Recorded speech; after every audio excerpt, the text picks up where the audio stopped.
I'd like to welcome Joseph Thompson, who is the CEO and co-founder of AidTech. Last year we had a brilliant spotlight session also talking about blockchain from Leanne Kemp, who is the CEO of Everledger. So AidTech is using blockchain technology to address some of the largest obstacles in global development and is revolutionizing how governments, corporates and NGOs deliver digital entitlements. I think Joseph has joined us from Dublin, but apparently he lives on a plane, so he can tell you more about that. As I said, he's the Chief Executive and co-founder of AidTech.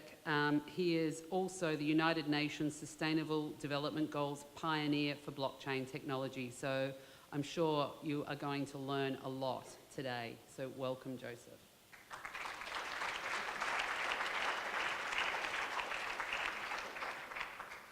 Hello, everybody. First of all, thanks for your time, and thanks for Thomson Reuters for actually inviting me here. I've jumped off the plane yesterday, slightly exhausted, been traveling the last few weeks non-stop, and it doesn't help that I'm Irish, so I speak very, very quickly. So I'll make sure I speak slowly. So within the 10 minutes, I'm going to talk about who we are, why we exist. I'm not going to explain what blockchain is. Please come up to me afterwards. It's a conversation in itself. I'm still learning myself. I'll talk about how we're using blockchain to solve some of these, what we see problems, and where we see it going, and how it actually involves slavery, which we didn't actually see at the very start. Where our name comes from is, we saw there's fintech, there's regtech, you have all these industries, but there's no industry for transparency. So we wanted to create a company that's for profit, solve some of the government's biggest problems around the globe, serve some of the underbanked, underdocumented and so on, but do it in a way that's different, because let's be honest, the as-is isn't working. And I'm not going to go into the Sustainable Development Goals, but there's 17 targets signed up by over 193 countries globally, and these targets are massive opportunities to generate revenue. So that's why we're creating a transparency engine, a transparency protocol. And our tagline is empowering through transparency. And we believe this will help people stop them falling into slavery, giving people access to social services they may not have had before. So I'm going to tell you a little bit about why we exist and how AidTech came to being. So, So I'm not a humanitarian. My background, I'm a complete techie. I worked in banking and I worked in telco. But in 2009, I ran an event in the Sahara Desert called the Marathon des Sables. If anyone's ever heard of it, it's a 151-mile race over 6 days. I'd recommend don't do it. It's absolutely horrible. It's really, really horrible. I did it because I lost a bet and I didn't want to let my friends get one over me, because Irish people don't let things go. What happened was, people were very, very fortunate. So in 2009, the economies are crashing, especially Ireland. We end up getting a bailout, but people are still very, very generous. So I was looking to raise $10,000 and I ended up raising $122,000. Fantastic. I gave that to a charity. And 9 months later, my main donor, philanthropist, says, Joseph, I want two things. I want some of that money's gone. I want to know the impact, how many people have used this money. So I went back to my charity, and in blind faith, I believe what they said. So the money is for children who have reconstructive surgery, but they were building a doctor's school. So I said, okay, where's the plans? I said, the money's being spent on consultants, engineers, and so on. So the money basically went missing. So I said, this is ridiculous. I became a cynic and said, I'm not giving money to any charities, NGOs, again. But it wasn't until I came across blockchain in 2010, but really understood the value proposition of blockchain. Put Bitcoin, put it over here and forget Bitcoin, but the value of the blockchain. And with that, we came across the Sustainable Development Goals. And SDG 16.9 says everybody should have a legal identity by 2030. My view of this is, if you don't have an identity, you don't exist, really. You can't get access to remittances, aid, welfare, and so on. So we're using the blockchain to basically give someone an identity. And the way I compare it is, you have an Apple iPhone. If I gave everyone here an Apple iPhone, you can only access it with an Apple ID. But Apple have 900 million users with 190 billion apps downloaded. So our goal is, let's get identities out there for governments, for NGOs, push the price point almost down to zero, and then people can access these different services, remittances, aid, and welfare, and so on. So I'm going to go through a couple of examples of how we're actually using blockchain itself. And I'm the first to admit, blockchain is not the answer for everything. Most panels you go and you see, it's usually white males talking about what blockchain is going to do. and they've no product. So for me, it's a privilege to speak after so many women here. So what I'm going to give you an example here was, we were the first company in the world to use blockchain to deliver international aid to Syrian refugees over 3 years ago. And what we did here was, we partnered with the Red Cross, and my donor from 2009 gave money to fund this project.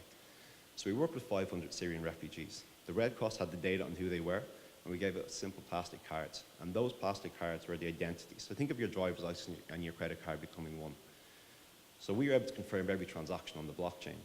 So out of those 500 transactions were $20. Every single cent of that was traceable in real time to the donor and to the Red Cross. That donor is subsequently one of the biggest funders to the Red Cross now, Irish Red Cross. And what we were saying here is, it took me 3 days to get those simple plastic cards printed in Dublin. It took me 2 hours to have 45 fraudulent copies handed into a local store from the Syrian refugees, which I think is fantastic. I would probably do the same if I was in their situation. But it was fantastic to see that you could essentially, we're using new technology to eliminate fraud, crime, and corruption. So that was the basis of it. And then we said, we've got to make it bigger than this. We've got to link it to a person's identity. The goal being they can receive aid, welfare, any entitlement that can be digitized. So the end beneficiary manages their own data, and they build a data credit profile going forward. Sustainable Development Goal 8, which they're the new Millennium Goals. And Goal 8 is about ending slavery. I was very fortunate to present on this at the Vatican during the summer, and there's somebody else here in the crowd who was I saw earlier on who was also at that event. And when you have the Vatican wanting to know about blockchain and understanding how it can be used, you know things are changing, which is fantastic. Another project that we've done recently is we've had the first baby born on the blockchain, which is quite fantastic. So we're working with a Dutch NGO, and they give out medical entitlements to pregnant women for prenatal and postnatal care, but everything is paper-based, so they can't track the data. We had more data on 67 women than the organization had on 1.2 million women, which is insane. So we could tell when a woman needs to go for a health visit, that the iron tablets had run out in some of the clinics, that a hemoglobin machine was broken. So by using this data, we were actually able to tell that one of the women who didn't turn up for a health visit on a Friday didn't know that her child needed medicine at 2 o'clock the next morning to stop a seizure happening. So we had this thing called a smart contract, which triggered an alert. So the donor didn't pay the doctor. The doctor didn't put in a fraudulent claim. That doctor told his social worker, we're being proactive here, so we have this data. This woman needs this medicine ASAP. It turns out the woman twisted her ankle and she couldn't walk to the clinic. But the social worker was able to go to the clinic and say, here's the medicine that your child needs. So this is the real value of the blockchain. The blockchain is as well viewed as a transparency engine, but it's the data on top which is going to be absolutely game-changing going forward, where we want to empower the end beneficiary that they manage their own data. And what does this have to do with slavery? If somebody has an identity, they're involved in social welfare, aid, and so on, they can get payments or digital entitlements. If they fall off the radar, have they gone missing? Have they gone underground? Where did the last transaction actually happen? So, blockchain is not going to stop slavery, but at least it can be a tool to help mitigate against some of the causes for it. And the data is what's really going to be important here.